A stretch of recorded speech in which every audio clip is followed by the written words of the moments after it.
Hello everybody, Hellcrex here, and welcome to another Mercenary Thoughts from the Inner Sphere, episode 241. Well, today we're going to be discussing the Hellhound, aka the Conjurer, or Conjurer Hellhound. Depends on what side of the aisle you're on. If you're in Sphere, it's the Hellhound. If you're, well, Clans, it's the Conjurer. Well, it is a 50-ton clan mech. It's kind of like a second-line mech. It could be the Wolverine 2C, but it can't be called the Wolverine 2C because anything that's related to the name Wolverine is banned for some reason. We don't understand why. All right, it is a 696 mech. It's got a lot of good mobility. It has Indo-Steel, ferrofibrous, and comes with 10 double heat sinks and a standard engine. So no XLs here to worry about. It has 163 points of armor, which is awesome, which makes it a pretty decent mech when it comes to armored wise. Now, equipment. It comes with a large pulse laser. In the right arm, in the right torso, we have 2 ER medium lasers. And the left torso, we have 2 SRM2 streaks with a ton of ammo. In case automatically comes with that. And then the jump jets are 2 in the left torso, 2 in the center torso, and 2 are found in the right torso. So, overall, it is a pretty good mech. Does the job fairly decently. You know, that mobility being a 696, you know, you get some decent speed for a 50-tonner. Yes, it's not breaking the sound barrier by any means when it comes to your standard clan mechs that you typically will see running around, you know, with the XLs and everything. Now, if this did have XLs, it would probably be a 7 or an 8 for its movement. But since it isn't, you know, we'll just live with that. I'm happy, though, that it doesn't have XLs. Because a lot of times you can kill even clan mechs fairly quickly by taking the torsos out. You take one torso and both torsos and it's done. Even though this one, you could take both torsos out and, well, it's going to be denuded of all of its weapons, but at least it could still probably run off the battlefield without being an engine kill. Now, with this mech, you do have with the large pulse laser out to 20, which means it's got some good punch. You know, yeah, it's 10, but, you know, when you compare it to Inner Sphere mechs, you know, you got a lot of even assaults. So you look like a Battlemaster that's running around with a PPC. Inner Sphere standard PPC, this thing still outranges it and still does the same amount of damage at the same range. And then when you get in close, you can kick on the streaks and the 2 ER mediums and still not have to worry about heat and maybe even jump if you wanted to. So you do have that going with the flow.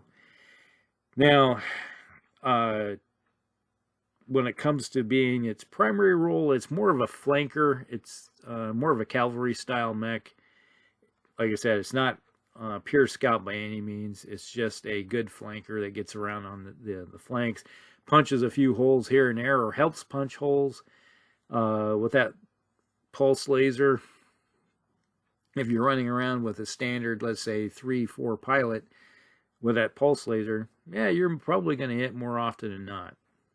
And if you're shooting at some mediums or light mechs, eventually you might be doing some damage to them internally.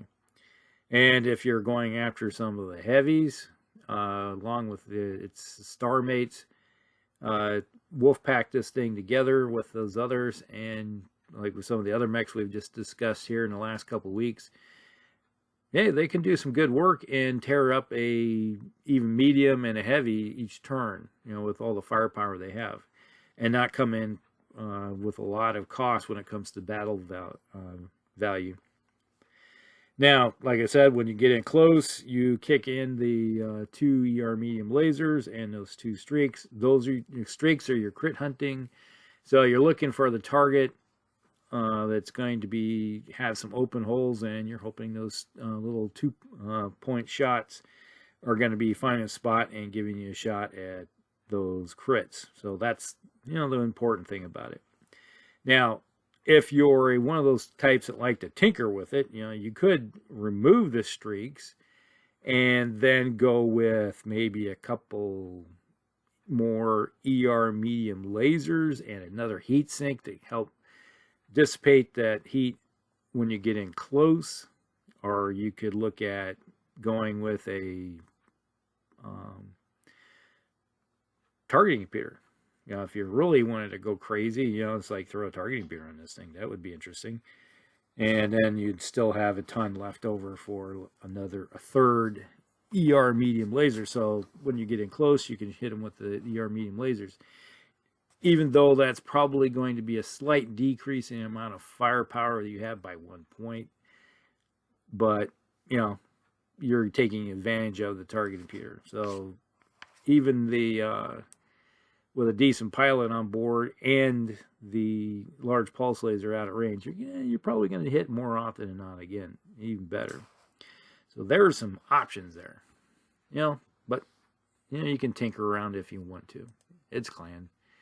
Now, there are a few variants of this mech. There's the Conjurer 2, which is following the Ghost Bear Combine War. Clan Novcat decided it needed a rebuild. That's kind of like what we were talking about. And with a deal with the Diamond Sharks, they came up with an interesting build here. They rebuilt it completely using a XL engine. Okay, so they kicked it into a 7, so they upped it by 1 pip when it comes to the movement. And then along with the jump jet, so it's now 7-11-7. So there's some good mobility there with the jump jets, and by using XL engines. And the weapons, it has an ATM-9, and okay, with 3 tons of ammo to go with that. Yeah, you're probably going to do a lot more damage with the ATMs, and maybe in the long run up close. But I'd rather keep that pulse laser, large pulse, and it has a pair of medium pulse lasers and the targeting computer. So we're getting to the kind of that groundwork that I was talking about that you could do as a possibility of throwing a targeting computer in. It has the space to do it if you move some weapons around. So, but I'd rather keep the large pulse if I'm running with targeting computer. Yeah. The third variant of this, Conjurer 3, this one mounts an ER large laser, a pair of heavy medium lasers, and once again we're getting into those heavy medium laser things. You're adding that a little harder to hit, but it does carry around a target computer, make up for those heavy lasers. But then it adds 3 more heat sinks to help dissipate the heat you get with the heavy medium lasers. So, and that battle value comes in around 1,500. Okay, so they're taking some of the aspects I'd find interesting and then kind of swapping around. And that brings up an interesting thing. If you wanted to go with the get rid of the large pulse laser, replace it with an ER large laser, you could turn around and use that savings that you just had and mount that targeting computer if you wanted to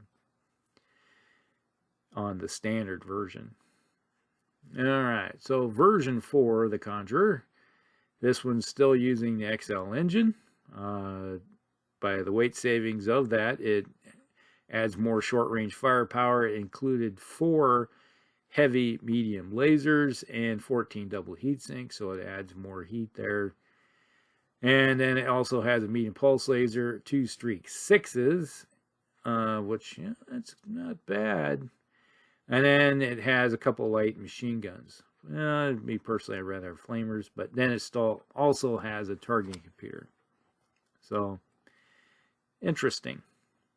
You do have the capability of ripping into infantry if you run into them. battle armor, you're going to plink them around a bit using the 2 streaks. And that's some good damage there against some battle armor with the streaks.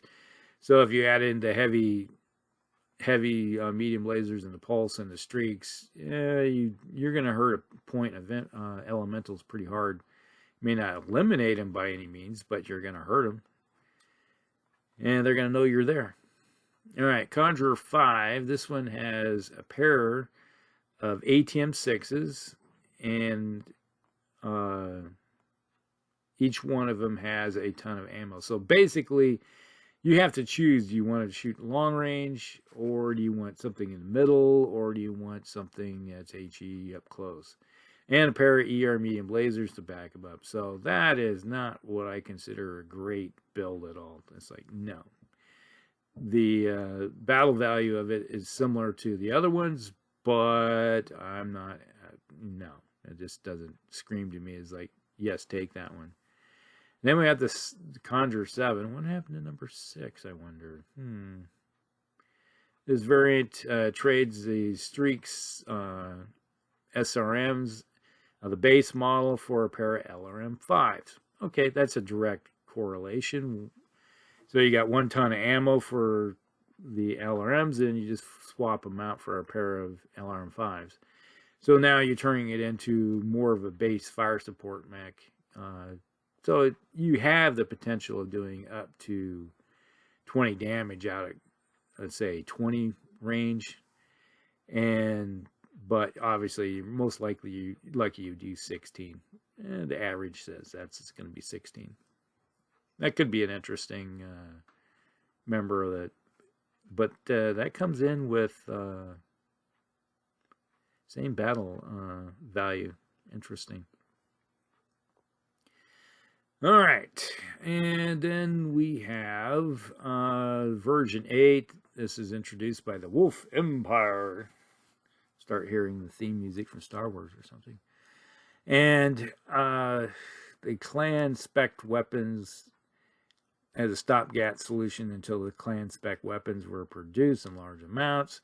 It it uses a smaller engine, so it's now a 5.8.5 mech with an XL engine, has a rotary 5, rack 5 cannon. It's like, I don't know. And then it has comes with a clan streak 6 and 2 clan medium pulse lasers. But this comes out at 2,200 battle value. Yeah, interesting. It's a little more expensive. But, you know, it's like typically the standard version comes in at 17 or 18. So, yeah, it's a little bit more pricey. And using the rack weapon also does have masks, so there is that. So that's it pretty much in a nutshell. There is the little related note. They say they can't call it the Wolverine 2 because of Clan Wolverine was the Trial of Annihilation. Yeah, well, there is that. Talked about earlier. But that's it. That's the Conjurer, the Hellhound in a nutshell.